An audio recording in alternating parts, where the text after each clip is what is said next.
Welcome in, Wolvesers, Howl Nation.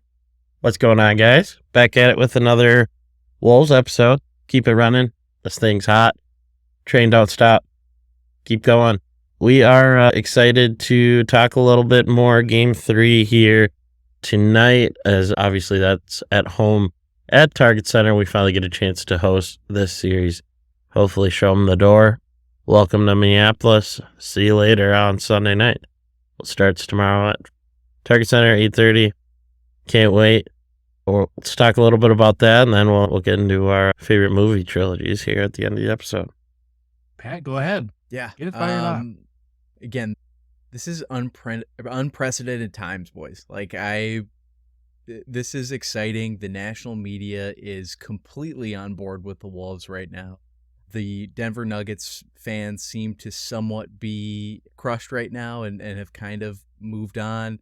We talked a little bit last episode. The series is not over. There's absolutely a chance that Denver could make a series out of this, but it's going to be very difficult. And from what we saw in the first two games of this series, the Wolves are not going to take this lightly. I think Anthony Edwards' attitude, which we've been kind of talking a lot about the last couple of podcasts, like this killer mentality, I think is so key in this type of situation. When you're coming back home, you have a 2-0 lead. It's really easy to just become complacent and say, hey, we're just going to dog it a little bit. We can crush this team. But I don't think that Chris Finch or Rudy Gobert or Karl Anthony Towns or Anthony Edwards feel that way. I think they want to rip the soul out of the Denver Nuggets and take this from them. Yeah, I think these guys, they can smell the weakness. They can smell the fear. And they just want it more than Denver. I think in the first two games, Denver's just gotten beaten down. And game two, their spirit was completely crushed. And I think we'll find out pretty early on in game three if Denver somehow musters together enough courage to take on the Wolves, or if they are completely broken. I'd assume, being the defending champs and a very good team in the regular season, that they'll be coming out fighting. Their backs are against the wall because they know they're not coming back from a 3-0. They've got to step up and make this a game, make it a series. But these Wolves, they can smell the fear. They can smell that they're half dead, and they're going to just pounce and attack Jaden McDaniels and they're going to continue doing what they did in game two. I can't wait. You see just interviews throughout the week at practice and everything, and the confidence is just oozing. With the whole team attending, and Rudy Gobert's Defensive Player of the Year award thing earlier this week. Of course, Ant was the last one to show up because he's not a morning guy, but it doesn't matter. He rolls to his beat of his own drum. That's why we like him. But yeah, you just notice just a different aura surrounding this team, and they know that they're not even close to being done. Foot's not off the gas. I saw an interesting interview with Brian Windhorst today on ESPN where he mentioned the way that they came out and just absolutely took Denver out of the game so early. Chris Finch had to have had this plan drawn up for a year since last playoffs. Like, Finch went home in the offseason, like a lot of coaches do, and start at ground zero. What can we do to beat this team? Because we're going to have to beat this team at some point next year. And didn't show his hand during the regular season. Waited for his moment, and here we are. We're showing exactly what they've worked on and what they think is the best approach versus a team like this, and not letting Joker be Joker. And it's working. Keep doing what we're doing. Go Bears back. We have no reason to doubt anything, so let's keep it going. Doesn't it feel weird for a defending champ just like unravel like this? This isn't just a random team. It's not just some team that's squeaked into the playoffs. This is a veteran team that's been very good for the last few years. They won a title last year, and I don't think they don't know what's happening. Last time a reigning champ got swept, I believe I read, was the 2011 Lakers after their 2010 championship. They got swept. I believe it was in the second round to Dallas. Yep, and Dallas ended up going on to win it all that year. Andrew Bynum decking JJ Barea game that we were talking about Yep. the other day. Yeah. Yep. So crazy. It can happen. Like, it may seem weird at the time, but like I have no reason to not believe that it could happen. And outside of just the Wolves, I mean, we got some other pretty good basketball going on. New York's playing really well. Jalen Brunson. They're probably going to be looking at playing Boston, but Boston just lost. Like we just mentioned, they got stomped tonight by the Cavs, who I really didn't think had much of a chance, especially in Boston, to steal one. And here you go. So you never really know what can happen outside of our matchup and our control. So we keep doing our job, going to business, staying healthy. It feels I'm like just it going to might keep be in our chances. might be a Wolves-Knicks finals. Oh, That would be insane. that would be absolutely incredible to see Tom Thibodeau come back against his former team, against Karl Anthony Towns. I think that would be my, like, on paper ideal matchup for the NBA Finals. Anthony Edwards heading to Madison Square Garden, the huge spotlight on him. Like, I think that would be very cool. And honestly, I think you'd be hard pressed to say that the two best players in the NBA playoffs so far have not been Anthony Edwards and Jalen Brunson right now too. So I think just when you're talking marquee matchup, that sounds like a lot of fun to me. Two defensive teams too. Didn't it feel like Boston for sure is a lock to make the finals up until about an hour and a half ago? You get blown out by Cleveland, and all of a sudden they're not as tough as they might have looked. For sure. And so that's where I don't want to go back to this, but again, you never know what can happen in the playoffs. And that's where you have these preconceived notions that can change so quickly. And we talked to Kev, you mentioned a little bit, like, just how different the regular season looks from playoff basketball. And it truly is. Like, you have to have a team that's built for the playoffs right now. So are we seeing a Celtics team that's not? I personally don't think so. I think that they're going to reel back, and they're just too talented, too well coached to not bounce back. And I think Cleveland is good too, but they're missing Jared Allen right now. And I don't know. I think you can afford some of these teams a stinker in the playoff, get it out of your system type of game. But yeah, I think you're starting to question. And who are you two more worried about? Let's say the Wolves do make it to the finals, which, knock on wood here, I'm really hoping that's the case. Who would you rather see? Would you rather face the Knicks? Or let me reframe this. Who are you more afraid of, the Knicks or the Celtics? I don't know if I'm afraid of either right now. They don't really have the size. Mitchell Robinson just got injured again. Porzingis has been banged up. I don't know. Did he play tonight? I didn't check the box score or anything. But yeah, if Porzingis is out there, he's a defensive threat, can block shots and anchor the rim. But I still think we match up pretty decently against all those teams. We could defend Tatum and Brown with the wings we have. So I don't know. I'd be intrigued by either matchup, but let's focus on the Western Conference for now. Who would we rather? Well, how about this? Let's start. Would you rather play Luka or Shea, or would you rather play a more complete team in the Thunder, who from top to bottom have some depth and shooting, or would you rather play a team like Dallas, who can get hot on any given night and have Luka go off for 50? I think I'd rather play Dallas. I think OKC, from the little bit I've watched, I think that they're better athletes. First of all, I think the on-ball pressure won't, not that it won't affect them at all, but I think it'll be easier to control a series against Dallas than OKC. I think they could handle our length and on-ball pressure a little bit more. You mean our length? Our length. Oh, length.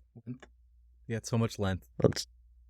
Who says it like that? Minnesota is just oozing length. LeBron. It's a very They've made T-shirts already. Very funny clip, Tom. If you guys haven't had a chance, go look it up. Yeah, it was just on his podcast with JJ Redick, and he was talking.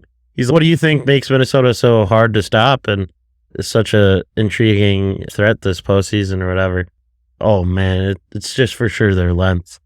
And he said it like 20 different times and describing it, and JJ never called him out on it, and LeBron never corrected himself. He just pronounces the word length. Very funny. Very funny. I'm thinking about getting a shirt. Back to your... Go ahead, Tom. Go ahead.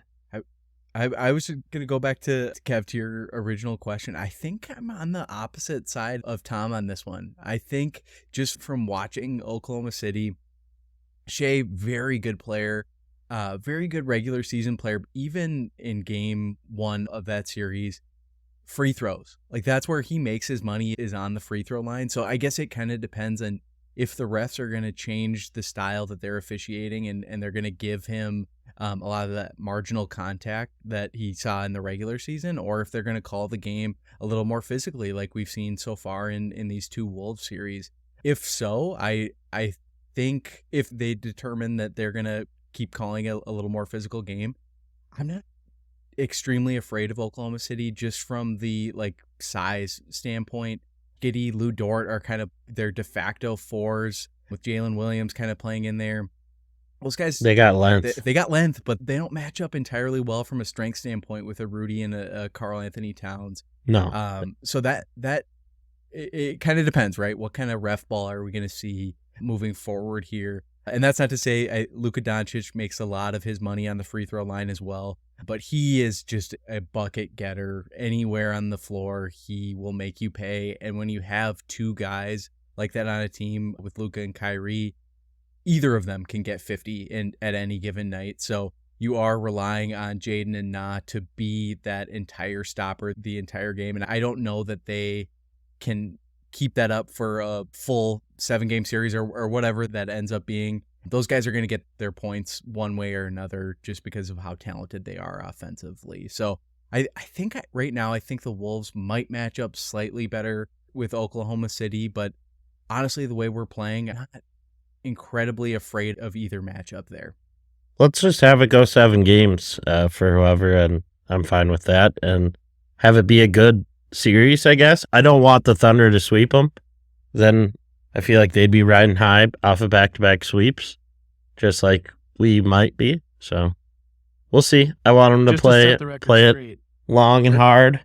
I'm not really the team in the Western Conference that I'm most worried about is who we're up 2-0 against right now. Whoever they play, whether it's OKC or Dallas, I'm not overly well, if that's the case, I'm not worried at all.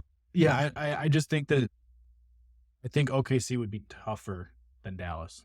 And even in the Phoenix series, we saw Devin Booker coming into the 50 series, points, and we still crushed him. Yeah, if you have 2 guys that can go off for 50 points, they still need more than just those 2 guys going off for 50. Because Durant and Booker, they went off for combined 80 points a couple times, and we handled them just fine. Either way, we're going to crush whoever we play. I like the confidence. I really hope so. And both these... Let's get through tomorrow night. But is and there, then we'll reassess. Right now, there's not a team that's as talented and playing as well as the Wolves are right now in the whole playoff series, or the whole playoffs. Seems that way. Yeah, I think after the Boston loss tonight, and what did you say the live score of the Oklahoma City game is? It's close now. Oh. Dallas is up 5. Sure. Okay. Third quarter. Third just started. So you could argue too with Oklahoma City coming off the first round sweep too that they are riding pretty high as well. But yeah, from a attention standpoint that this Timberwolves team has gotten, I think they have looked the most dominant and have played the toughest competition, right? Like you made Phoenix fire their head coach who was fired today, and now they're making the defending champions like they do not belong in the playoffs, let alone the kind of hype that they got coming into this. So I think you're right. Coach after this series too. Mike Malone's gonna get fired after. If they get swept, he'll be fired. He's gonna be fired if they get. Who are they gonna bring in? It doesn't matter. Frank Vogel? Yeah. Frank Vogel's a good coach. He's always in the playoffs. I can't. I think that would be an overreaction if they fire Malone coming off of a championship here. Crazier things have happened. I know they're not the Lakers. They're not the Lakers who fire their coach every couple of years, but You know what? If they get swept after winning a championship in the manner that they have, It's not the first round. still, this is a team that was expecting to be at worst in a Western Conference Finals. I agree with Pat. Actually, even I was listening to that Denver Nuggets podcast, and they even said that if they get swept here, there will be some very difficult conversations to be had about in the summer, which I think he was alluding to. Ryan Saunders?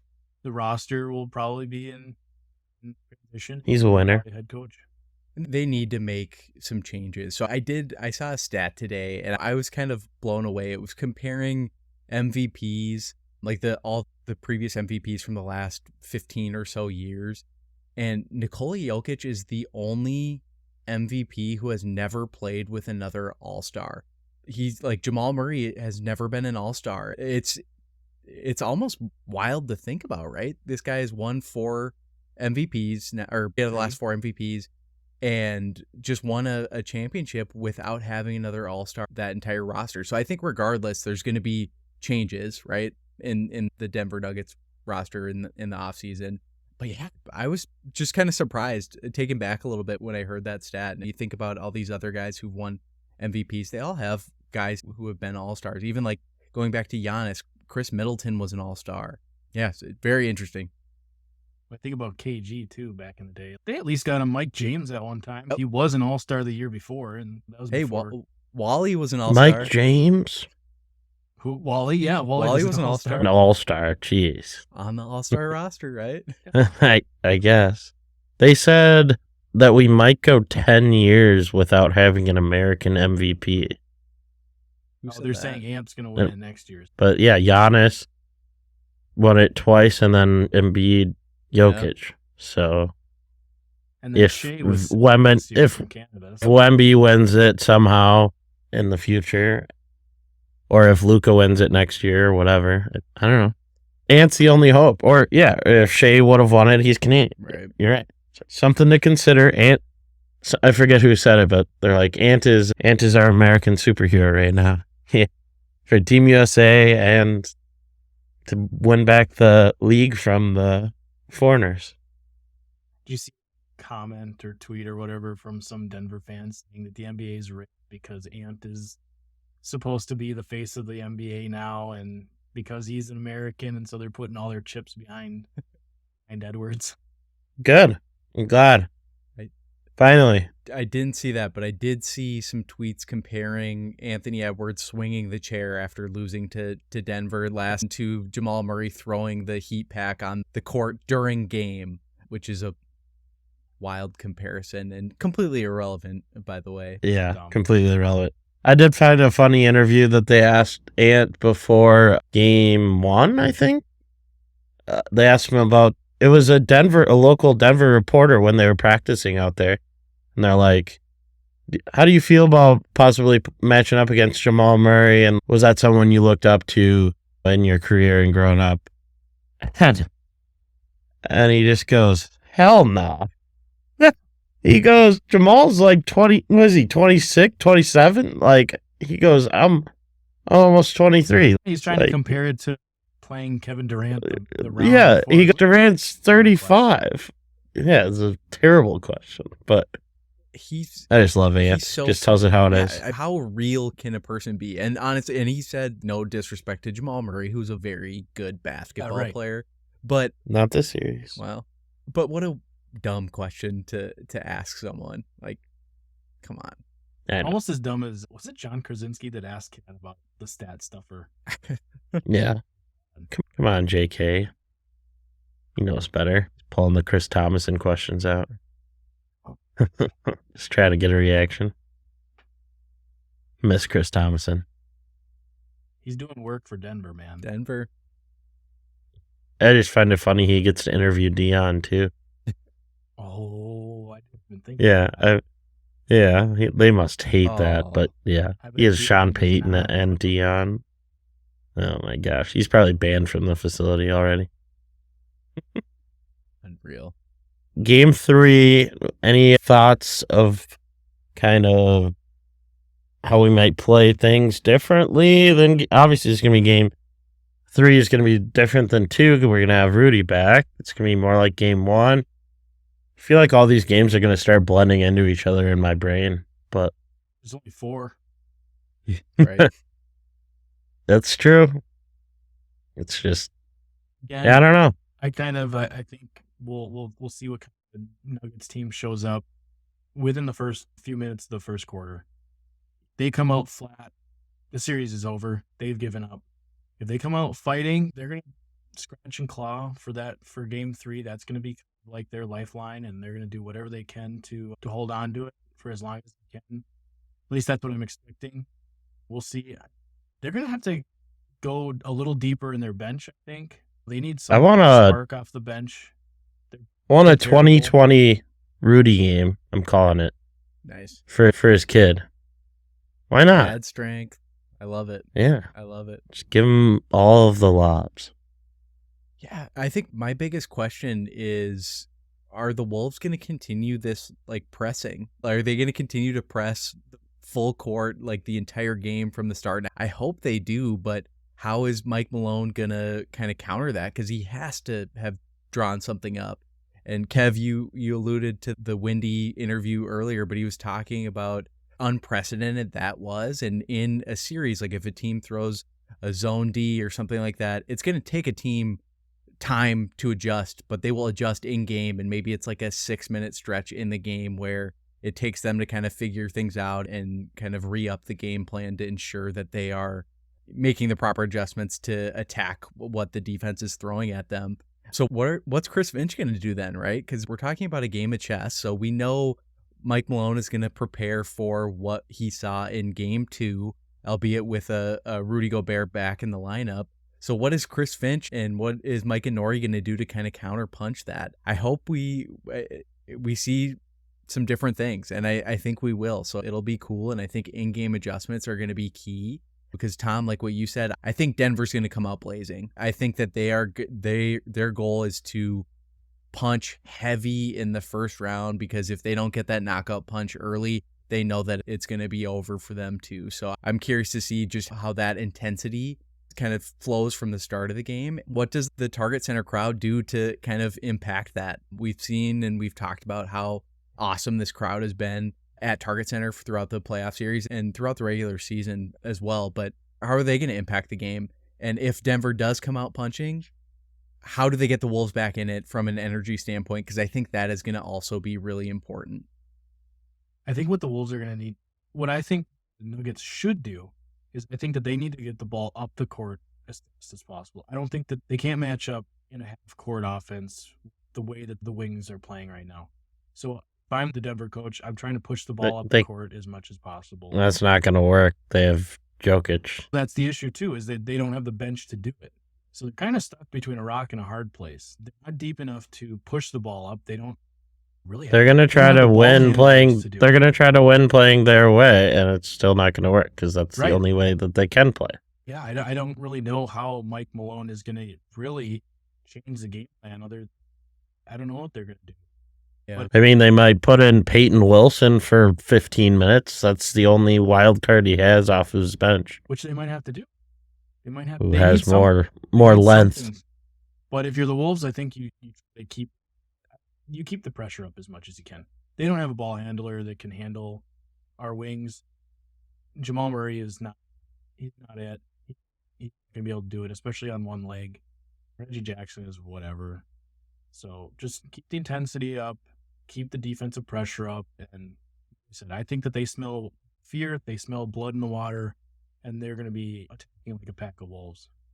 I think Michael Porter Jr. is key. If they want anything to happen in this game, they need to get Michael Porter Jr. going and going early. If he hits 2 or 3 first quarter threes, like that is just going to help them so much. And he was taking some not great looks in game 2. So I think that Mike Malone he has his work cut out for him, but he has to figure out ways to draw up how to get Michael Porter Jr. open looks, because he did not have those in game 2. And I think that's a huge weapon that Denver has that they have not been able to fill. And Michael Porter Jr. had a fantastic first round of the playoffs. Like some of the best basketball that he has ever played. So he'll be key to Denver finding any amount of success in Game 3 here coming up. I totally Yeah, I agree with can't that. wait to get it started. Should we One more thing. dive too. into? Go ahead. Michael Porter Jr. is a huge key. The other key is Jokic be bored or not. He has to be engaged.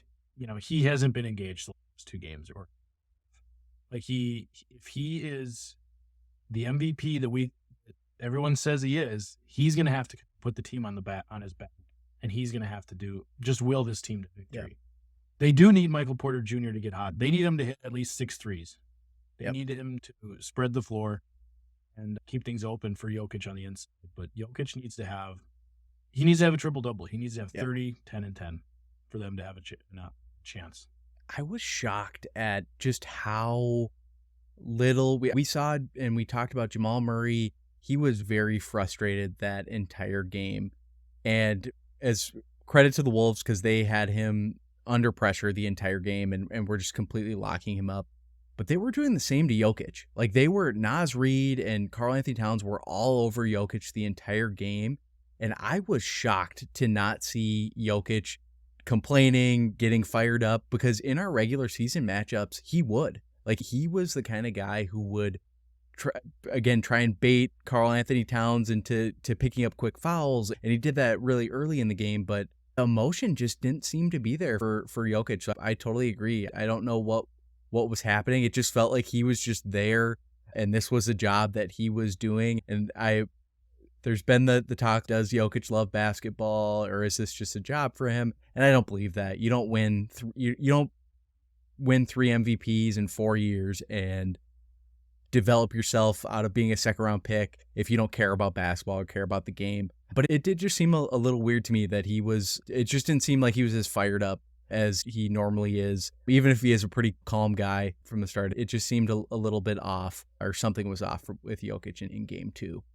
But greatness when adversity hits. Absolutely. So we'll really see who Jokic is, because last year they kind of ran the table. Yep. They really didn't have too much trouble with anybody.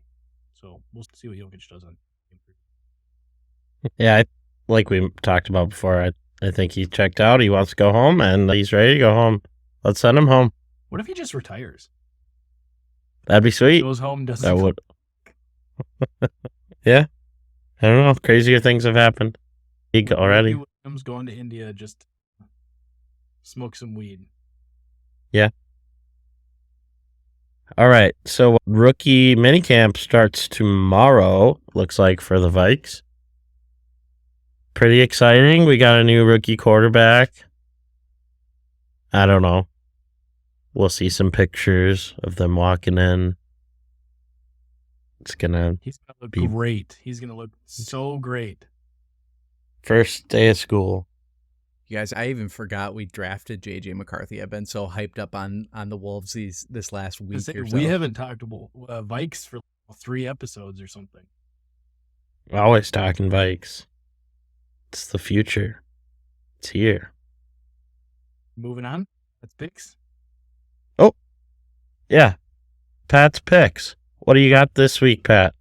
Episode 2, we just mentioned things are a little bit slow in Vikings land when you're talking about comp picks and rookie minicamp and things like that. So things are a little bit slow. So we're going to divvy it up with little non-sports things here.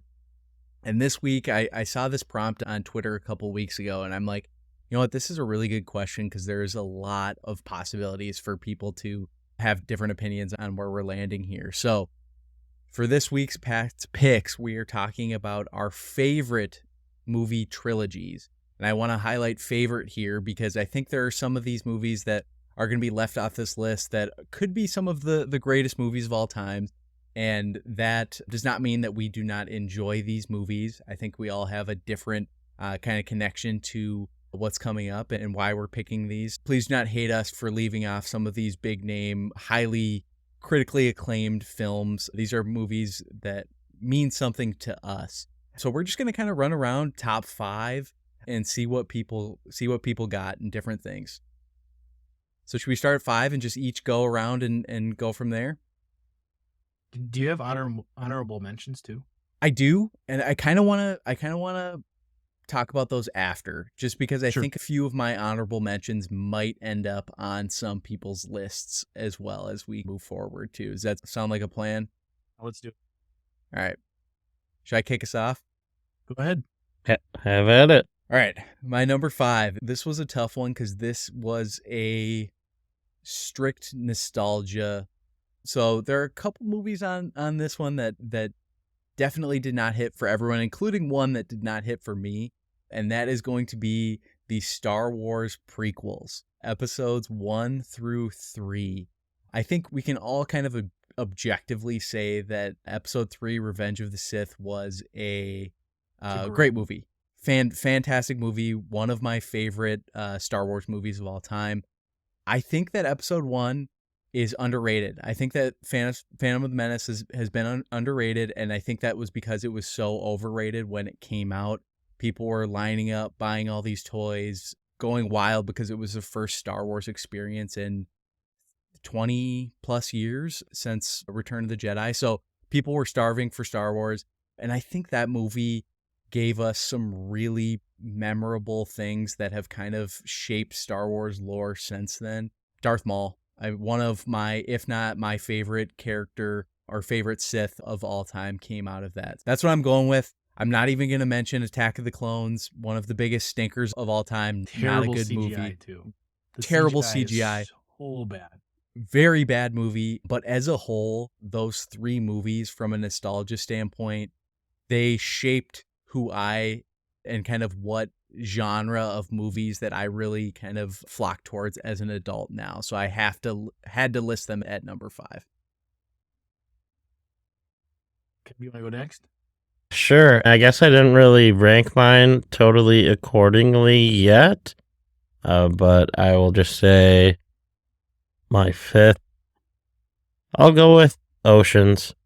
Oceans, great series. The original Ocean's 11 was it's one of my favorite movies. Just the thought that went into the production of that and how cool it seemed while being wittingly funny at the same time. I think that's a good reason why it's a top trilogy. And if you guys don't have them on yours, that's pretty sad. It was quite the cast back then. Yeah, when you sent us that was in your top 5. I was like, oh, I should have thought of that one. I can't believe I didn't think of Ocean's 11, 12, 13. I love those movies too. Kind of like Star Wars, the second one is a bit of a stinker, but it's not as bad as I remember. I just rewatched them probably within the last 3 or 4 years. And the second one is not as bad as I remembered it to be. But the third one ends kind of strong. Al Pacino's in it, and that's a fun one too. I need to rewatch the Ocean series. It's probably been about 15 years since I've gone back and revisited those, and I really enjoyed Ocean's 11, and I honestly don't remember a whole lot of 12 and 13, so I need to go back and rewatch some of those, but I think that's a great pick. Well, the original. Have you guys seen the original in 1960? No, I haven't. No. I know it's like Frank Sinatra, Dean Martin, and Sammy See, Davis Jr. here's the thing: is like, what's a trilogy? I would just say when you talk about a movie series, does it have 3 that come to mind that are like the main 3? Does it have other ones? Apparently, there was Ocean's 8 with women in 2018. Don't remember that coming out. No, I wasn't planning on that. Movie too. I don't think it did too well. I'm trying to. I would say if 3 movies come out within 12 years of each other, that would be They also really have to considered. have the same characters and or the same story, right? I don't think you'd consider Ocean's 8 as part of that series. Right, or like Top Gun, there's only 2, but like they're years and years apart. Is it a sequel? I don't know. Because it's a sequel in the sense that it follows Maverick, and so it's the same storyline, kind of. I guess. Pat's got some homework to do for Oceans. All right. Number 5, I have one of my high school favorite, even middle school, but Rush Hour, the Rush Hour series. So good. Again, that was another series I watched probably within the last 3 or 4 years. It's so fun. And there were so many lines in that movie that I remembered from when I was young that me and my cousin used to watch it like all the time. It was one of the DVDs that we had, so we'd pop it in every time we'd hang out. It is just, it's so funny. And the third one, again, is I always thought of it as being terrible, which not great. It's not as good as the other ones, but there's still some pretty good lines in there. And Chris Tucker and Jackie Chan, the chemistry is so funny and it's good. Incredible pick. You couldn't make a lot of the jokes that they made in that movie today. I was gonna say, how did it? Did it age well? Like it's No, no. which makes it funnier. Yeah. Yep. Because nobody says things like that anymore. Yep. At least not in a PG-13 movie when For sure. the Chinese dudes in the N-word do a bunch of people. Yeah, Because he doesn't know 1998 English. was a different era. It's hilarious. That is one of the funnier. See, and then now I'm looking all these up as we're going, and there's a Rush Hour 4 with two different, or They're with a working different on actor. Chris Tuck. Oh, they're working on it. Got it. They're working on it. Okay, good to know. Still a trilogy. Incredible. Probably don't need it, but I will definitely go see it. For sure. For sure. Exactly. All right, number 4. What do you got, Pat? Okay. So I'm going to show my little cheat sheet here because I quite literally, you're not going to be able to see that. I quite literally left number 4 blank. So this was literally a game time decision. I knew I needed to include the Star Wars prequels, and I saw a preview of your guys' 2 lists. So I kind of am like, do I want to include something? Because there's one that definitely could easily have been number 4 that we'll see in somebody else's list. So I want to go a little bit different direction here.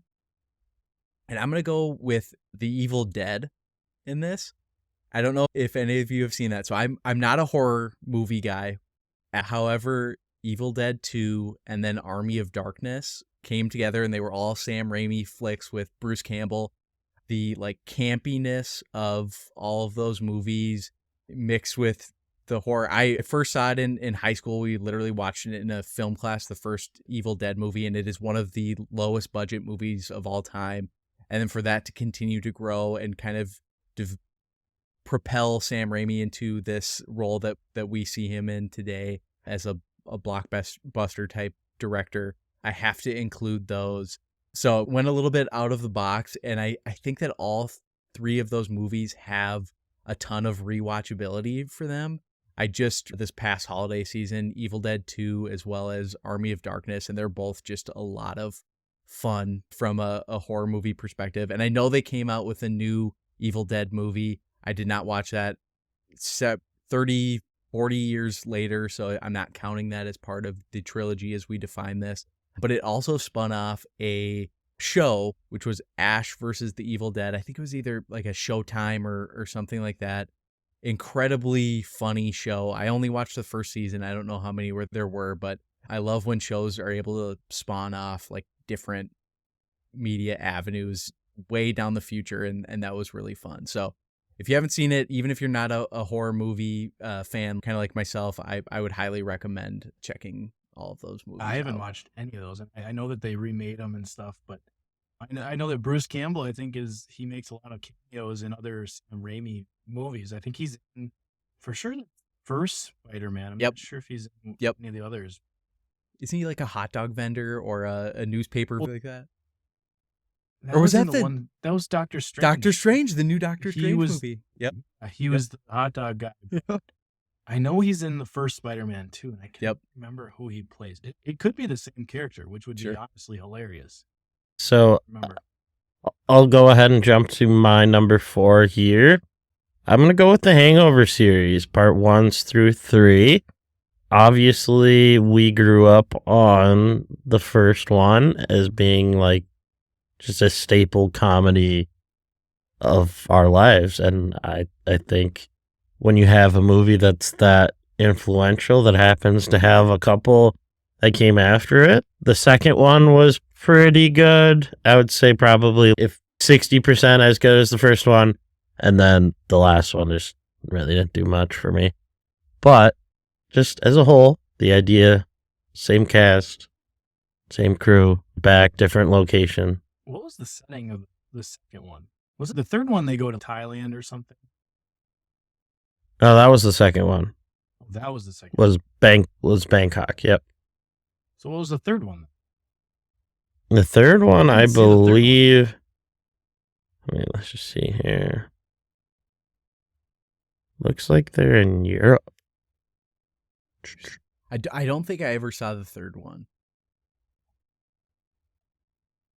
They're kidnapped. Of course they're kidnapped. I thought they were kidnapped in Bangkok. I don't know. I don't know. This is The Hangover, I always kind of felt bad because everybody bragged it up. I didn't like it that much. I thought there's a lot of good lines from it that people can quote from today, but overall as a movie, I don't know, it just wasn't one of my favorite comedies at that time. okay. Here we go. In the aftermath of the death of Alan's father, the Wolfpack decides to get Alan treated for mental health issues, but things start to go wrong on the way to the hospital as the Wolfpack is assaulted and Doug is kidnapped. Now they must find Mr. Chow again in order to surrender him to the gangster. Yeah, So just the same plot. I don't remember that. I don't remember that either. I think the original Hangover, to me, it's one of the, I think people will go back and see that as a staple comedy from what was it? I don't even know what year that was made, like 2009. 2009. I was going to say, we were probably juniors. Yep. So I think that, again, Tom, like you said, one of the most quotable comedies of all time. Very enjoyable. I vaguely remember the Thailand Hangover 2. I know I watched that. I definitely did not see Hangover 3 after you just announced that. So I definitely haven't seen that one. Should we all go home and watch it here? Just give our reviews next episode of what we thought. That would be fun. Reviews. Okay, my fourth is having young kids, boys. We watch the same movies over and over again, and one of them is a movie that I hadn't seen in probably 15, 20 years. Cars. The Cars trilogy. It's really good. Yeah. Cars 1 is obviously a classic. Everybody likes it. Great movie. Cars 2. Kind of the theme here is that second movie in the trilogy kind of drops off a little bit. It's a spy thriller. Pat, have you guys watched Cars at your house? Yep. All three? Maybe not 3. I don't think so. 2 is the kind of the spy thriller. Yep. It's centered around Mater.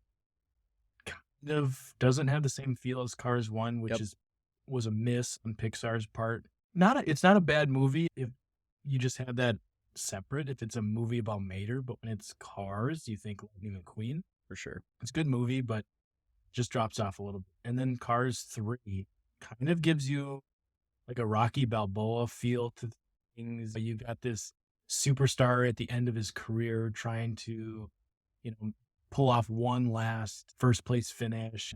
He's seeing kind of the handwriting on the wall that his career's over, and it's a really good movie. I'd really recommend watching it. Check it out. I don't think I've seen the third, but I'm assuming it's still surrounding Lightning. Lightning is the Rocky in that. Yeah, third. It kind of goes back to kind of a Cars 1. You almost could take Cars 2 out of it and just go from Cars 1 to Cars 3 storyline wise. For sure. But yeah, it's Lightning at the end of his career, and you see him kind of moving into a new role and stuff. It's awesome. It's a great movie. I'm gonna have to... That one was my number one, so I'll throw that in there right now. Shoot. So all the nostalgia feels from Cars 1. Cars 2 was pretty underrated for me. I really liked kind of how they diverted to the European tour there, and was different but still really funny. And then Cars 3 I'm gonna have to go ahead and watch next to the Hangover 3. I didn't watch Cars 3 until I was a parent, and so I really enjoyed it. You guys probably would too. All right, let's put it on the list. Awesome. That's awesome. Okay, back to me. Number 3 on my list, and it absolutely pains me to put this trilogy at number 3 because it deserves to be so much higher. But is the original Star Wars trilogy episodes. Two Star Wars trilogies. Two Star Wars trilogies on my list. And you guys can't see it here, but I have an extreme amount of expensive Star Wars collectibles to my left that are not in my background here. But just, I don't even know if I need to say anything about this. Like, it is just sci-fi cinema that completely created its own genre, this space Western type of movie, and launched the biggest IP in the world that we've ever seen and is still continuing to go today, 50 plus years later, as strong as ever. So that's all. I'll leave it at that. Which one's your favorite? Empire Strikes Back, I think, is got to be favorite. They're all incredibly good. I think this is one of those rare ones where you can kind of say all of them are pretty strong standalone movies, and there's not one that extremely stands out as like an outlier. I think Return of the Jedi maybe slightly below the others, but oh man, I just unreal. A New Hope and Empire Strikes Back are both all-time classics, and so is Return of the Jedi, but I probably put Empire Strikes Back as probably my favorite. Darth Vader is the greatest villain of all time. And we'll have a discussion about that later, I guess. I think Jedi is my favorite.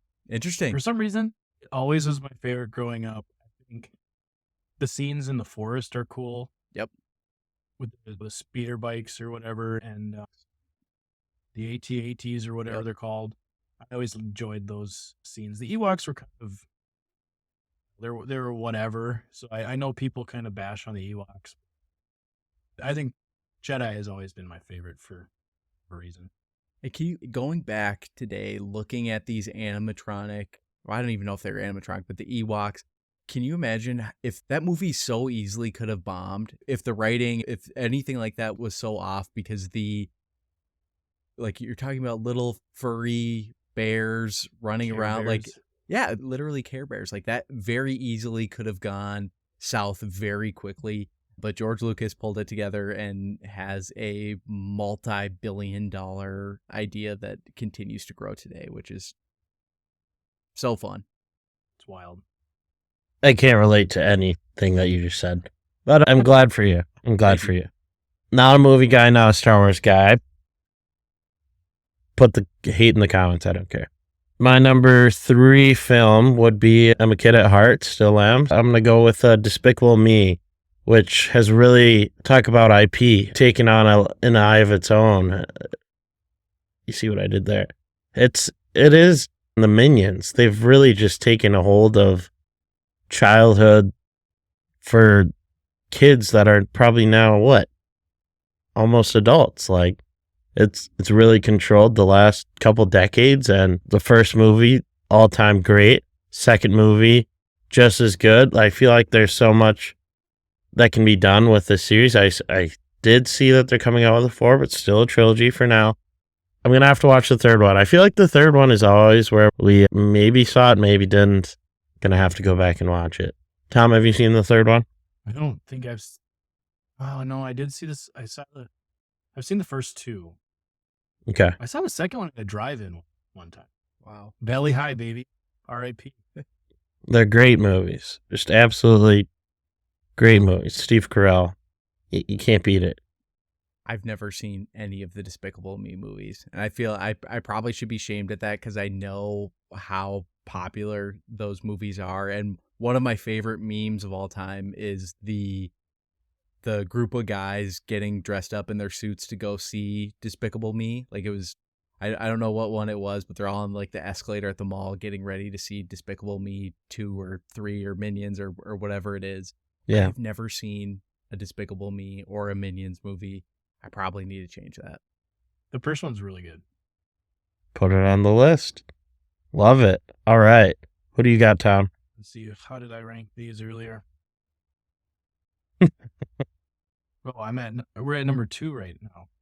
No. Number 3. Oh, I got my 3 and 4s mixed up. That's fine. They really could have gone either way. Number 3 is Jurassic Park. The original 3.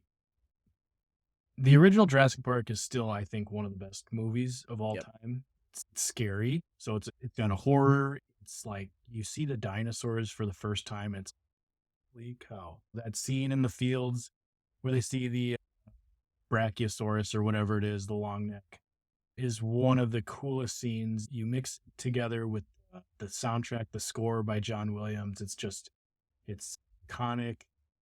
The second one is a little weak. The third one's a little weak too, but they've just got this nostalgia for me that, like, I remember so my parents wouldn't let me go see it in the theaters. We waited until the second one came out on VHS, and I used to watch that thing over and over again. And I knew there was a third one coming out, and so I would just continue watching the second one, anticipating the third one coming out. And so it just makes me think of that as being a 9-10-year-old kid. But yeah, I'll go Jurassic Park trilogy. A lot of production went into those movies, that's for sure. The animatronics are amazing. So good. It really holds up well. It really does. Also, is Jurassic Park a trilogy?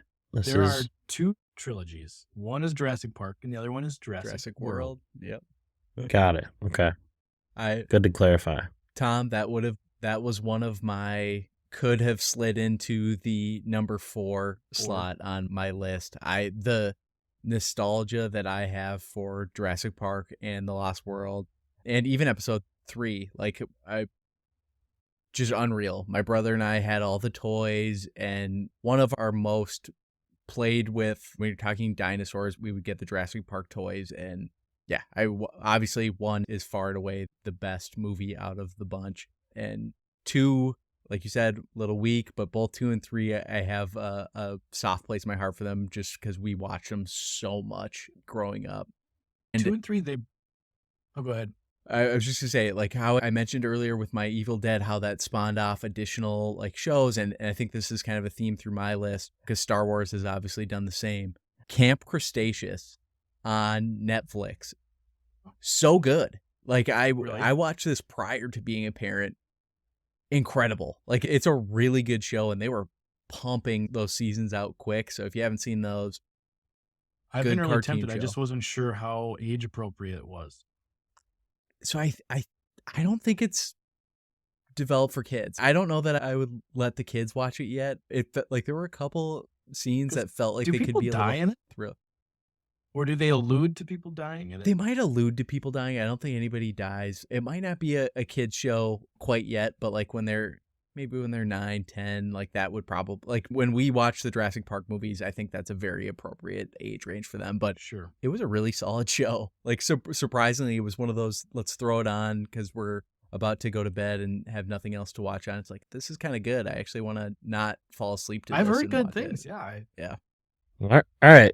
Final 2, Pat. All right. Are we just ripping off 2 and 1 right away? Yeah, let's 2 and 1. Right. So number 2 for me, the Back to the Future trilogy.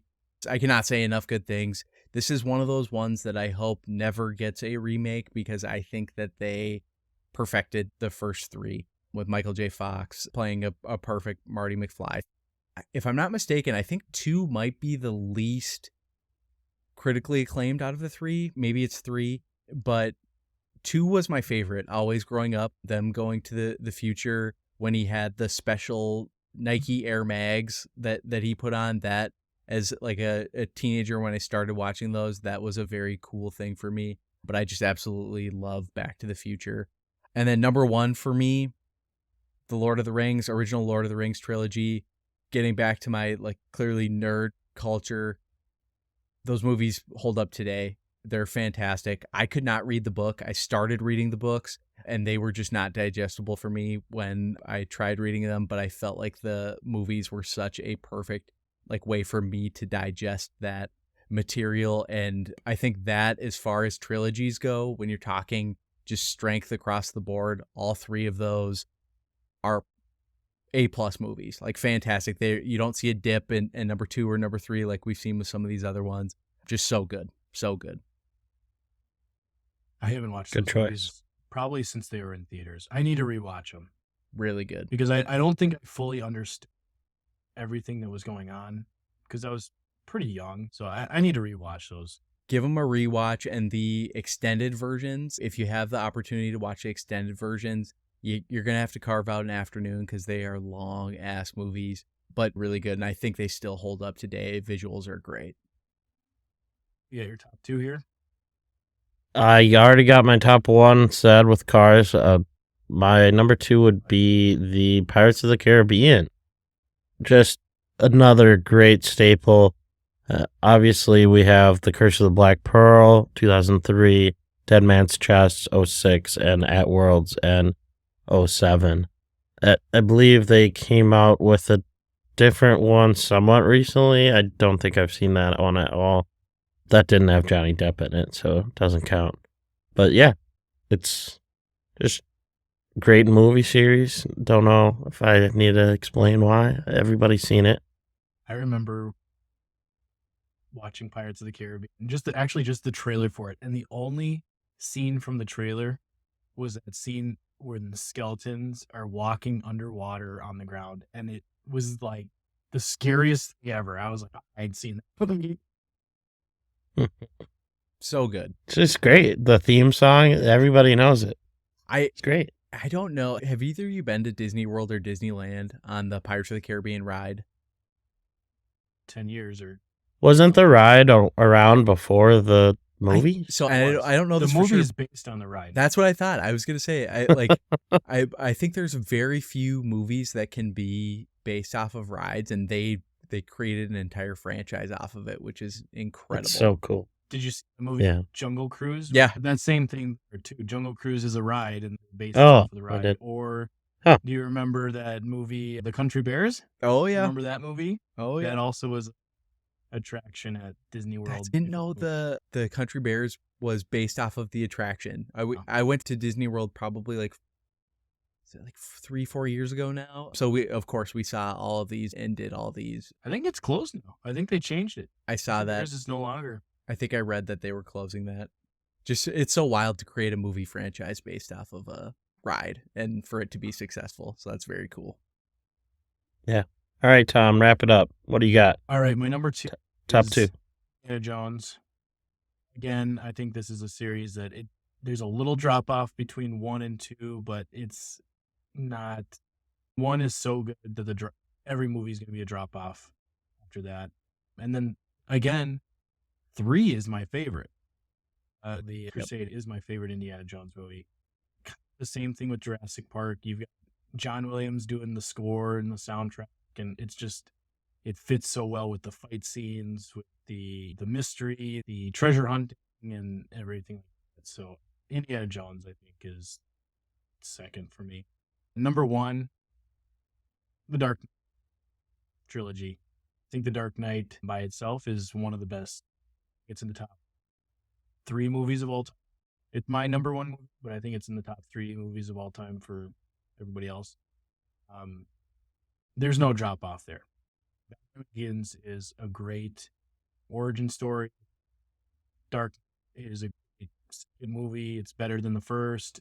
And Dark Knight Rises, some people consider to be the weakest, but I think it's a lot stronger. I think it just followed The Dark Knight, which was the issue. And the Joker is the greatest villain of all time. You can argue which Joker, but Heath Ledger's Joker is the best movie villain of all time. Does the movie The Joker, what does that have to do? Is that associated with Batman or Dark Knight? It's completely separate. It's its own story. It has nothing to do with the Dark. Solid movie too. Another solid movie. Dark Knight or Joker it's a really good movie. Yep. I don't think I could watch it more than once. Oh, it's hard. Very hard It's to real watch. hard. But very good. Tom, either of those were also on my list of could slide into my number 4 spot very easily. And that's, there's so many. Usually when you're talking trilogy, the first movie or the first 2 movies had to have been so good to warrant adding a third one. So that's where it's so fun. And there's so many that we didn't even touch on that could have easily been included on any of our lists. I've got a couple honorable mentions too, like going back to Sam Raimi, his Spider-Man trilogy. Yep. Spider-Man 100%. 1 and 2 at the time were considered the 2 greatest superhero comic book movies ever. Batman Begins and Dark Knight hadn't come out yet. Marvel hadn't taken over. So those 2 movies were great. Yep. How about Iron Man? Building right off of that, there was 3 of those. Yep. That's a good I think one. 1 and 2 were really good. I'm not sure about the Third one because it's just Oh, It's a I like common the third theme. one. I like the third one on all these movies. Oof. I thought Iron Man 3 was. I thought it was better than 2. Interesting. Iron Man 2 okay. is kind of bad, I think, with I Whiplash or whatever. Was 3 with Mandarin? Was that? Okay. I thought that movie stunk.